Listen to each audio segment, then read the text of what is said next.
अस्सलाम वालेकुम एवरीवन। आज हम स्टार्ट करेंगे अपना जो नेक्स्ट लेक्चर है थियरी का।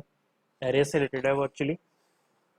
तो उसमें जो हमने लास्ट टाइम डिस्कस किया था वो था एरेज। उनको हमने इनिशिएट कैसे करना है, इसको हमने लैब में परफॉर्म किया था। फिर एरेज की हमने उसमें टाइप्स देखी थी, 1D array, 2D array and 3D array. और उनको भी हम परफॉर्म कर चुके हैं लैब में कि उनको इनिशियलाइज कैसे करना है, उनको इंट्रोड्यूस कैसे करवाना है सिस्टम के अंदर, सी प्रोग्रामिंग के अंदर, राइट। अब हमने जो एरे है कि उसके ऊपर कुछ ऑपरेशंस परफॉर्म होते हैं। तो हमने वो एक्चुअली अब ऑपरेशंस को देखना है कि वो कौन कौन से ऑपरेशंस हैं जो हम एरे पे परफॉर्म कर सकते हैं। So there are several operations that we can perform on array such as, let's see के वो कौन कौन से ऑपरेशंस हैं जो हम एरे पे परफॉर्म कर सकते हैं। तो first of them is traversal array. Traversal, इसको हम अभी जस्ट हम सिर्फ टाइप्स देख लेते हैं ऑपरेशंस की जो कि हम एरे पे परफॉर्म करते हैं। और उसके बाद हम डिस्कस करेंगे इनको डिटेल्स में कि एक्चुअली जो हम ऑपरेशन परफॉर्म करते हैं उनको किस तरह से करते हैं और उनकी जो कंडीशंस क्या होती हैं एक्सेट्रा। ठीक है। तो फर्स्ट ऑफ ऑल हमारे पास है traversal array, traversal operation on an array, right. उसके बाद हमारे पास है insertion and the third one is deletion. तो ये टोटल अभी जो है तीन ऑपरेशंस हैं जो कि हम एरेज के ऊपर परफॉर्म करेंगे। तो थ्योरी के लेक्चर में हम डिस्कस करेंगे इसके बारे में कि एक्चुअली ये ऑपरेशंस हैं क्या, इनका मतलब क्या है, और इसमें हमें कौन कौन सी कंडीशंस जो हैं वो फॉलो ऑन करनी पड़ती हैं। और अपने प्रोग्रामिंग के लेक्चर में हम देखेंगे, प्रोग्रामिंग जो हमारी लैब होती है उसमें हम उन टास्क को सी प्रोग्रामिंग पे परफॉर्म करेंगे। Okay, so traversal. What is a traversal operation? Traversing a data structure means visiting or touching the element of the structure and doing something with that data. Traversal is just, we can say that के आपने उस data element को एक बार view करना है, उसके साथ कोई एक ऑपरेशन परफॉर्म करना है, that is the traversing. For example, अगर आपके पास टोटल 5 बुक्स हैं, ओके, आपके 5 सब्जेक्ट्स हैं, ठीक है। और इस सेमेस्टर में अगर आपके 5 सब्जेक्ट्स हैं तो आप आपके सिनेरियो में ट्रैवर्सल का मतलब ये होगा कि आप रोजाना 1 घंटा उन 5 सब्जेक्ट्स को देते हैं, that is called the traversal. ठीक है। मतलब आपने 1 घंटा एक सब्जेक्ट पढ़ा, दूसरे में फिर दूसरा सब्जेक्ट, फिर तीसरा, फिर चौथा और फिर पांचवा। तो मतलब ये है कि आपके पास जितने सब्जेक्ट्स हैं आपकी एरे के अंदर, जितना डाटा एलिमेंट्स मौजूद हैं, उन सब को आपने एक बार उस पर कोई वर्क किया, that is called the traversal. अब वो वर्क किसी भी तरह का हो सकता है, वो हम डिस्कस करते हैं नेक्स्ट पे। ओके। तो अब अज्यूम करें कि ये आपके पास एक एरे है जिसमें total 5 of the data elements आपके पास स्टोर्ड है, ठीक है, विच इज 1 2 3 4 5। अब ट्रैवर्सल एक्चुअली हम लैब्स में अपने परफॉर्म सी प्रोग्रामिंग पे कर चुके हैं, लेकिन वो कहाँ पे कर चुके हैं वो मैं आपको बताता हूँ, which is actually the print command.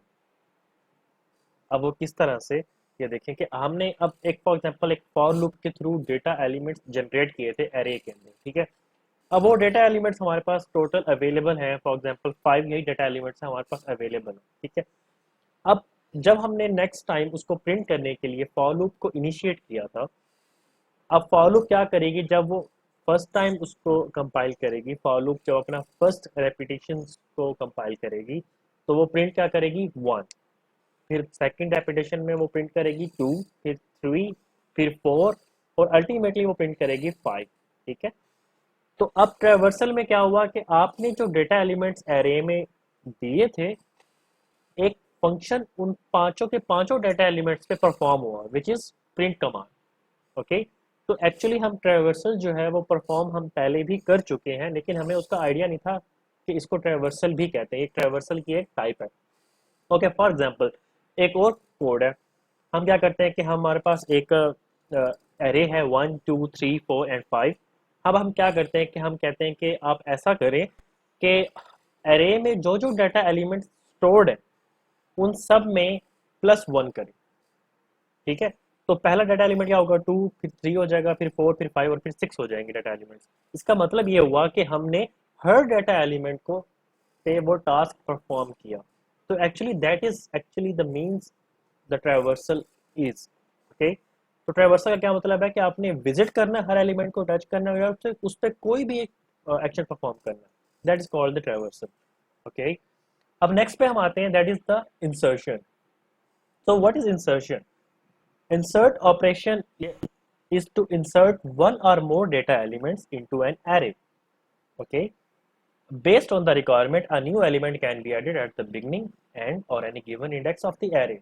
Okay, so data elements जो हमारे पास एरे के अंदर मौजूद होते हैं, हम उस पर जैसे अभी हमने डिस्कस किया कि हम उस पर मल्टीपल ऑपरेशंस परफॉर्म कर सकते हैं एक एरे के ऊपर. One of them is the insertion. Insertion का मतलब ये है कि आपके पास जो एरे अवेलेबल है, आप उसके अंदर एक और डाटा एलिमेंट जो पहले आपने उसमें ऐड नहीं किया था, वो आप एक स्पेसिफिक लोकेशन पे ऐड कर सकते हैं. वो लोकेशन कोई भी हो सकती है, स्टार्ट में भी ऐड कर सकते हैं, उसके एंड पे भी ऐड कर सकते हैं, या किसी भी गिवन इंडेक्स पे जो आपकी अपनी प्रेफर्ड लोकेशन है, आप उस पे भी उसको ऐड कर सकते हैं. तो that is actually mean the insertion in an array. Okay, so there is a condition for insertion command. What it is actually? So array must not be completely allocated to the element.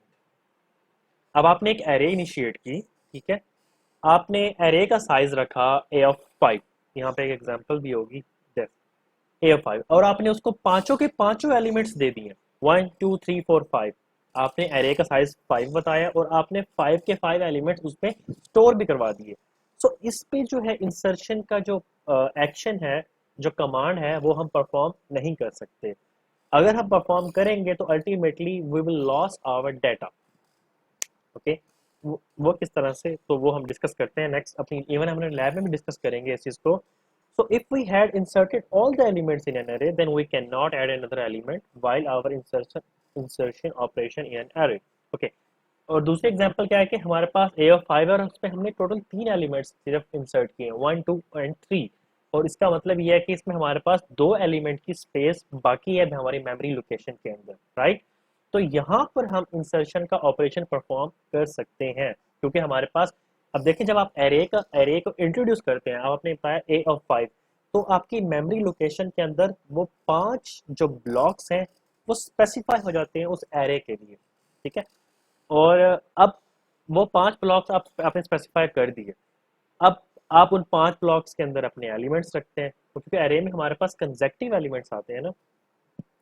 अब आप 3 रखना चाहें 3 रख सकते हैं, 4 रखना चाहें 4 रख सकते हैं, या 5 के 5 रखना चाहें तो उसको आप कंप्लीटली फिल भी खुद से कर सकते हैं.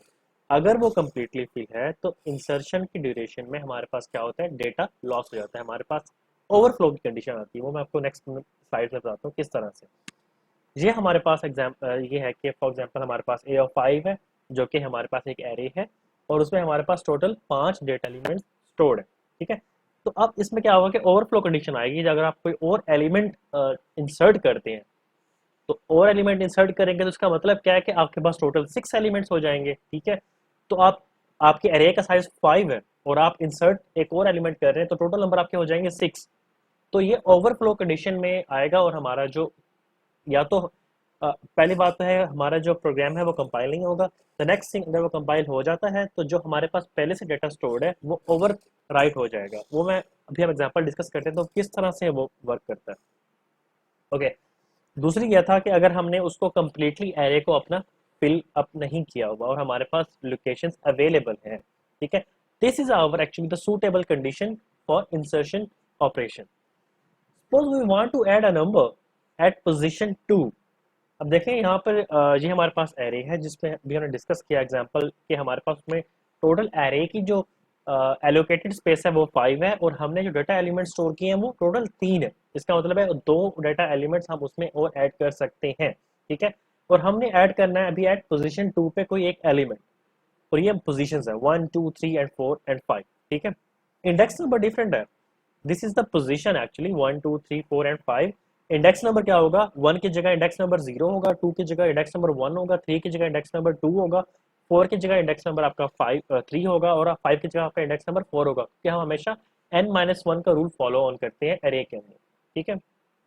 ओके, सो अब हमें करना क्या होगा, then we actually need to move elements stored in the position 2 to the next position to perform this insertion operation without the loss of the data. अब हम क्या करेंगे, अब फॉर एग्जांपल हमने पोजीशन नंबर 2 पे जो डेटा एलिमेंट है वो स्टोर करना है, ठीक है. तो हम क्या करेंगे, जो उस पोजीशन के जो एलिमेंट है हम उसको राइट पे मूव करेंगे, लेफ्ट वाले एलिमेंट, क्योंकि देखें अब जब हमारी एरे स्टार्ट ही 1 से हो रही है. अब जैसे हमने अपने पिछले एरे के एरे के एग्जांपल्स में 1D 2D और 3D एरे के एग्जांपल में हमने अ, जो डेटा एलिमेंट की लोकेशन फाइंड आउट की थी, तो उसमें हमें एक बेसिक चीज चाहिए थी हर फार्मूलाज के अंदर, that was the base address. तो आप उसको लेफ्ट की तरफ मूव नहीं कर सकते, मतलब 2 को आप 1 की तरफ मूव नहीं कर सकते, आपने उसको मूव करना है टूवर्ड्स द राइट, क्योंकि आपने बेस एड्रेस को डिस्टर्ब नहीं करना। अगर बेस एड्रेस डिस्टर्ब हो गए तो आपकी एक तरह से अरे बिल्कुल डिमोलिश हो चुकी होगी, वो उसको उसको बेस एड्रेस की अगर आपने खराब कर दिया तो आपको पता ही नहीं चलेगा, जब आप उसको दोबारा एक्सेस करना चाहेंगे तो आपके पास बेस एड्रेस वो नहीं होगा जहाँ पे आपकी एरे एक्चुअली पड़ी होगी। ठीक है, तो हम क्या करते हैं, बेस एड्रेस वाले एलिमेंट जो हमारा स्टार्टिंग एलिमेंट होता है उसको हम वहीं रखते हैं, और जो आगे के एलिमेंट है हमारे पास उनको फर्दर मूव ऑन करवाते हैं टू द नेक्स्ट लोकेशन। और जो मूवमेंट का प्रोसेस है डेटा एलिमेंट्स का, वो हम स्टार्ट करते हैं from the most right position. वो किस तरह से, उसकी हम एग्जांपल देखते हैं। Swapping process will always be done from the most right element और you can say the last element. अब हमारे पास जो लास्ट एलिमेंट था वो यहाँ पे क्या था, ओके बेटा मिनट, हमारे पास लास्ट एलिमेंट है यहाँ पे 3। ठीक है, तो 3 से हम स्वैपिंग की जो वो है हमारी जो ऑपरेशन है वो हम स्टार्ट करेंगे, क्योंकि हमने पोजीशन 2 पे एक एलिमेंट इंसर्ट करना है, राइट। तो स्वैपिंग का जो ऑपरेशन है वो हम लास्ट एलिमेंट स्टार्ट करेंगे, मतलब हम 3 को पहले स्वैप करेंगे टू द नेक्स्ट पोजीशन, फिर 2 को स्वैप करेंगे टू द नेक्स्ट पोजीशन।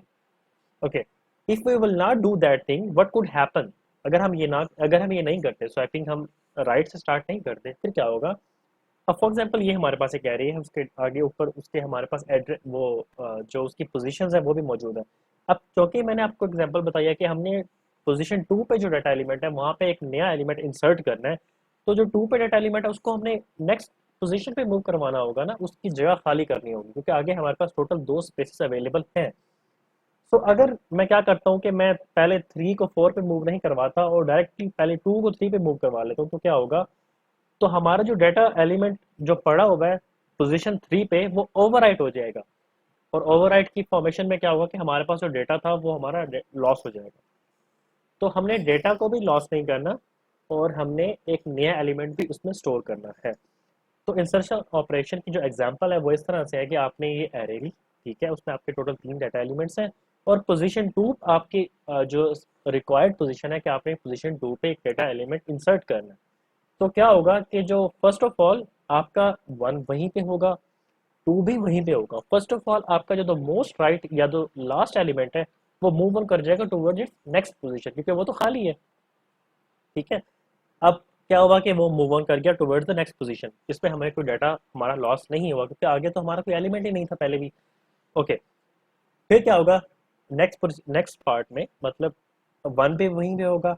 अब क्योंकि 3 ने पोजीशन कर ली, तो 3 जहां पे पहले एग्जिस्ट करता था एट पोजीशन 3 वो हमारे पास खाली हो गई है। तो जो पोजीशन 2 पे जो भी डाटा एलिमेंट है वो मूव ऑन कर जाएगा टुवर्ड्स पोजीशन 3। तो इससे क्या होगा कि हमारे पास जो स्पेसिफाइड हमारी रिक्वायर्ड पोजीशन थी वहां पे एक एलिमेंट की जगह खाली हो गई है, हम यहाँ पे एक एलिमेंट इंसर्ट कर सकते हैं। और अल्टीमेटली क्या होगा कि 1 पे वहीं पे होगा, 2 और 3 क्योंकि हमारे सारे परफॉर्म हो चुके हुए हैं, और नया data element for example it is x, तो कोई भी एलिमेंट हो सकता है 1 2 3 4 आप जो भी ले लें वो वहाँ पे हम इंसर्ट कर देंगे, राइट। तो ये एक्चुअली इंसर्शन का प्रोसेस था कि हम इसको कैसे मूव ऑन करते हैं। Swapping process will always be done from the most right element or you can say the last element, ये हमने अभी डिस्कस किया है। तो स्वैपिंग इस तरह से होती है, अगर आप स्वैपिंग इस तरह से नहीं करेंगे, तो लास्ट एलिमेंट से नहीं करेंगे, तो आप एक्चुअली हमारा जो डेटा है वो लॉस हो जाएगा। ओके, द नेक्स्ट वन जो हमारे पास ऑपरेशन है that is the deletion process, deletion operation. ठीक है, अब डिलीशन में क्या होता है, deletion refers to removing an existing element from the array and reorganizing all the elements of an array. Okay, अभी हमने पढ़ा इंसर्शन, ठीक है। इंसर्शन में हमने क्या किया कि हमारे पास एक एरे है और हमने उसमें एक और डाटा एलिमेंट ऐड किया, ठीक है। और इसी तरह से एक हमारे पास एक ऑपरेशन है, next operation which is deletion. Deletion के में क्या करते हैं कि हमारे पास जो एरे है उसमें जो डाटा एलिमेंट्स एग्जिस्ट कर रहे हैं और हम चाहते हैं कि कोई एक स्पेसिफिक डाटा एलिमेंट है वो हमने उसको डिलीट करना है, तो उस प्रोसेस के लिए हम डिलीशन ऑपरेशन यूज करते हैं। और उसके बाद डिलीशन ऑपरेशन परफॉर्म करने के बाद हमें अपनी एरे को रीऑर्गेनाइज करना पड़ता है। वो किस तरह से, फॉर एग्जांपल मेरे पास टोटल 5 बुक्स हैं, एक एरे में पढ़ी है। एरे का हमने डिस्कस किया था ना हमने, एक बॉक्स होता है, बॉक्स में 1 2 3 4 5, ठीक है। अब आप कहते हैं कि जिसमें जो थर्ड बुक है वो मैं डिलीट करना चाहता हूँ। डिलीट इन द सेंस आप ये कह लें कि आप उसको निकालना चाहते हैं, ठीक है। तो आप क्या करेंगे, जब थर्ड वाले को निकालेंगे तो फोर्थ वाली जो होगी वो थर्ड की जगह ले लेगी, और फिफ्थ वाली जो होगी वो फोर्थ की जगह ले लेगी। तो उसको रीअरेंज करना है, क्योंकि एरेज हमारे पास होती ही सिक्वेंशियल मैनर में। अगर आप सीक्वेंस ब्रेक कर देंगे तो वो एरे अल्टीमेटली नहीं रहेगी। तो सीक्वेंस आपने एंड पे उसको मेंटेन दोबारा से करनी है, उसको रीऑर्गेनाइज करना है। ओके, सो ये हमारे पास जो हमने डिस्कस किया, हमारे पास एक एग्जांपल है 1 2 3 4 एंड 5, ठीक है, और उसकी ये पोजीशंस अवेलेबल है। Suppose we want to delete a number at position 2। अब हमें यहाँ पे पोजीशन 2 पे एक नंबर को डिलीट करना है, राइट।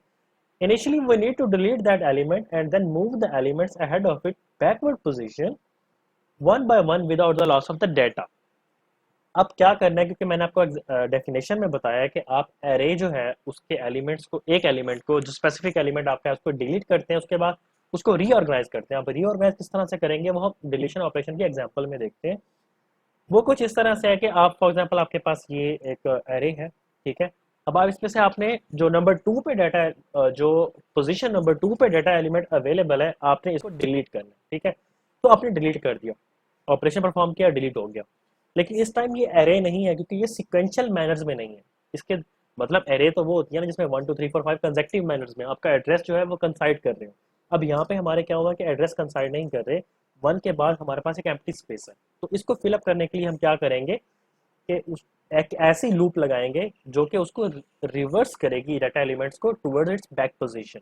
वो किस तरह से करेगी कि हमारे पास डाटा एलिमेंट 3 है, वो मूव ऑन करेगा टुवर्ड्स पोजीशन 2, और बाकी जो है वो एलिमेंट्स उसी जगह पे रहेंगे अपने। फिर नेक्स्ट स्टेप में क्या होगा, जो डाटा एलिमेंट पोजीशन नंबर 4 पे पड़ा हुआ है वो मूव ऑन करेगा टुवर्ड्स पोजीशन नंबर 3, और इसी तरह से जो हमारा फिफ्थ पोजीशन पड़ा हुआ है वो उसी जगह पे होगा। और नेक्स्ट स्टेप में 1 3 जो डाटा एलिमेंट्स है वो कंप्लीटली मूव ऑन कर जाएंगे, और हमारे पास लास्ट एलिमेंट की जो स्पेस है वो एम्प्टी होगी। तो देखिए अब हमारे पास क्या हुआ कि हमारे पास एक कंसेक्टिव मैनर्स में हमारे पास एक डाटा एलिमेंट स्टोर हो चुके हैं। तो this is the actual definition of an array, कि आपके पास जो डाटा एलिमेंट्स हैं वो कंसेक्टिव लोकेशंस पे स्टोर होते हैं। अगर हम स्टेप नंबर 2 को देखें इस एग्जांपल में, तो वो हमारे पास, इसको हम एरे नहीं कह सकते, क्योंकि हमारे पास डाटा एलिमेंट्स कंसेक्टिव मैनर्स में स्टोर नहीं है। हमारे पास एक दरमियान में एक ब्लॉक एम्प्टी है। तो एरे में से एलिमेंट को डिलीट करने के बाद उसको रीऑर्गेनाइज करना है, क्योंकि हमने एरे को एरे ही रहने देना है। तो this was actually the deletion process. तो अभी ये लेक्चर था, इसका जो मैं बेसिक ऑपरेशंस बताने थे इसको हम लैब में भी परफॉर्म करेंगे, ठीक है। और ये 3 प्रोसेस थे, और इन 3 प्रोसेस को भी इन 3 प्रोसेसेस को ही हम लैब में परफॉर्म करेंगे कि इनको हम यूज़ कैसे करते हैं in the real practices. Okay, और इस पे थोड़ा सा काम कीजिएगा, और जो लैब टास्क होगा उस पर भी काम करेंगे हम। और बाकी का जो लेक्चर है वो आपको कल डिलीवर करूँगा, क्योंकि ये लेक्चर अभी पूरा नहीं है।